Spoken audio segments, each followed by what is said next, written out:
بندر العتيب. يا ويلك يا اللي زينتك الحب.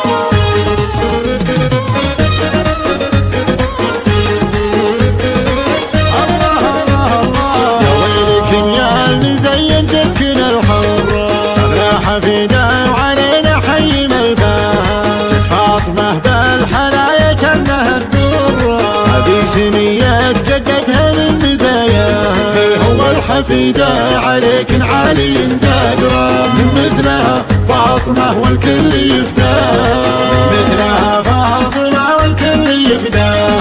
الزين يبين بها والزين من صغره واضح بها والبنيه ما تحداها فاطمة العذار الكل من قهره كل المزايين لا جد تطلب رضاها غالية عند جدتها ترى مرة عندهم علي غالية ولا حد يسواها عندهم علي غالية ولا حد يسواها هي بنت ابوها علي متعلي ذكره في هالقصايد تجيب الشعر جبناها يستاهل المدح رجل شهم ونخبره علي له فعول نشهد ما نسيناها حسن اخوها في عال المجد له شهره عزوة خواته هو اللي دوم يحماها من ثابت ما تقدم للخوي عذره دوم الرشيدي فعوله ما جهلناها دوم الرشيدي فعوله ما جهلناها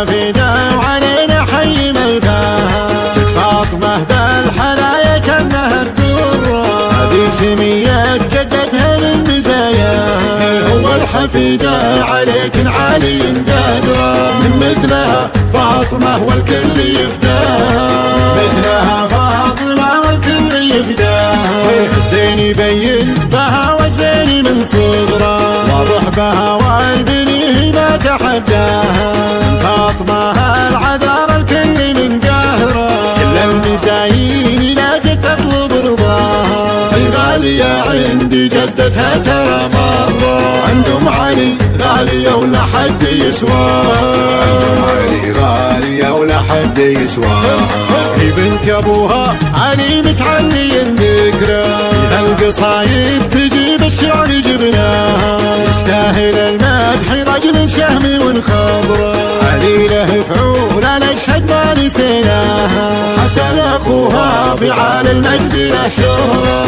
عزوة خواته هو اللي دوم يحماها من لابت ما تقدم للخوي عذره دوم الرشيدي فعوله ما جهلناها